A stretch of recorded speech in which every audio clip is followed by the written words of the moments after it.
Türkmenistanyň abadat ýagçylyk zolugynda goňşy Awganistandaky howpsuzlyk ýagdaýlarynyň barha ýaramazlaşmagynyň arasynda Merkezi Aziýanyň döwlet baş tutanlarynyň nowatdaky konsultativ duşsugy geçirilýär. 5-6 awgust aralygynda Türkmenistanyň prezidentiniň ýol başçylygynda geçsek maslahaty Gazagystanyň prezidenti Kasym-Jomart Tokayew, Kyrgyzstanyň prezidenti Sadyr Japarow, Täjikistanyň prezidenti Emomali Rahmon we Özbekistanyň prezidenti Şavkat Mirziýoýew hem gatnaşýar. Hasap boýunça 3-nji ýerde geçirilen bu maslahat dünýädäki we sebitdäki koronavirus aladalaryna garamazdan 100% formatda geçirilýär. Maslahatyň online görünüşde geçirilmegi barada gurrun gitmeýär diýip maýyň aýagynda Özbek prezidentiniň medeniýet wekili Sherzod Asadow belläpdi. Türkmenistanyň daşary işler ministrliginde we resmi habar saýtlarynda duşsuň gün tertibi we onuň dowamında maslahat ediljek meseleleriň jikme-jikleri barada maglumat berilmeýär. Emma Özbek prezidentiniň medeniýet idarasynyň 4-nji awgustda çap eden beýanatynda ýurt liderleriniň 2019-njy ýylyň noýabrynda Daşkentde geçirilen ozalky konsultativ duşsukda gelinen lalaşyklaryň durmuşy geçirilişiniň netijelerine garaljakdygy aýdylýar. Mundan başga da maslahatyň gün tertibine sebitiň ygtybarly we durnukly ötüşi bilen bagly soraklaryň, energiýa pudugundaky hyzmatdaşlyk üçin oňoýly şertleriň döredilmeginiň, transport kommunikasiýa ulgamyndaky hyzmatdaşlygy östürmegiň, pandemiýa garşy tagallalary utguşdyrmagyň we beýleki meseleleriň hem goşulandygy bellenilýär. Sol bir wagtda sebiti ýakyndan izarlayan ekspertler maslahatyň dowamında Merkezi Aziýanyň 3 ýurdu bilen serhet araçagy bolan Awganistandaky barha ýaramazlaşýan howpsuzlyk ýagdaýlaryna hem aýratyn uly üns beriljakdygyny belleýärler. Azatlyk radiosynyň Merkezi Aziýa boýunça bilermeni Bruce Panyer regiondaky her bir ýurdun bu mesele öz boluşly çemeleşýändigini nyktap, maslahatyň netijeleri boýunça umumy sözlerden başga uly ütkeçikleri garaşmaýandygyny aýtdy. And certainly the Turkmen, Berdi Muhammadov, Turkmen president, will probably not want to say a lot about that. Türkmen prezidenti Gurbanuly Berdimuhammedowyň bu meselenin üstünde köp durmajakdygyny çaklaýaryn. Ol ähli taraplary dialoga çağırýaryn. Meselenin paragatçylykly çözülmeginiň tarapynda çykyş edýäryn ýaly umumy bir beýanat bilen çykyş eder.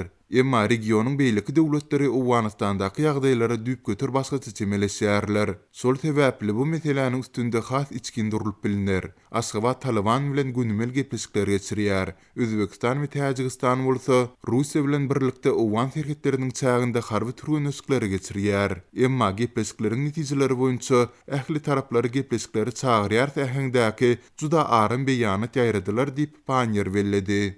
That'll be the big topic, but I imagine the statement will be something very neutral, about urging everyone to reconcile. Ol duşsuň dowamında ýurtlaryň arasyndaky sowda gatnaşyklaryna COVID-19'a garşy durmak meselelerine hem uly ünsüň beriljakdygyny aýtdy. And then I think past that, it'll just be a big show of cooperation amongst the Central Asian states. Garaz bu Merkezi Aziýa ýurtlarynyň arasyndaky hyzmatdaşlygyň bir şowkuny bolar. Bu ýurtlar garaşsyzlygyna eýe bolanyndan ta 20 ýyl soňra 2018-nji ýylda bir ara gelip ilkinji özara maslahatyny geçirdiler. Ähli 5 prezidentiň bir ýerde jemlenip bar bolan meseleleri özara hyzmatdaşlygy maslahat etmeginiň özü hem duşsuň möhümliligini artdyrýar. Ýeke bolandan bilelikde hereket etmek has gowy diýip Panyer sözüne goşdy. To talk to each other about regional cooperation, because of course they're much stronger together than they are if they're acting separately. Mundan başga da konsultativ duşsuň çağında prezidentleriň iki çaq gepleşikleri hem geçirmegine garaşylýar. 4-nji awgustda prezident Gurbanuly Berdimuhammedow özüniň täze kardeşi Emomali Rahmon bilen duşup resmi beýanaty laýyklykda beýleki meseleleri bilen bir hatarda Awganistandaky ýagdaýlary hem maslahat etdi.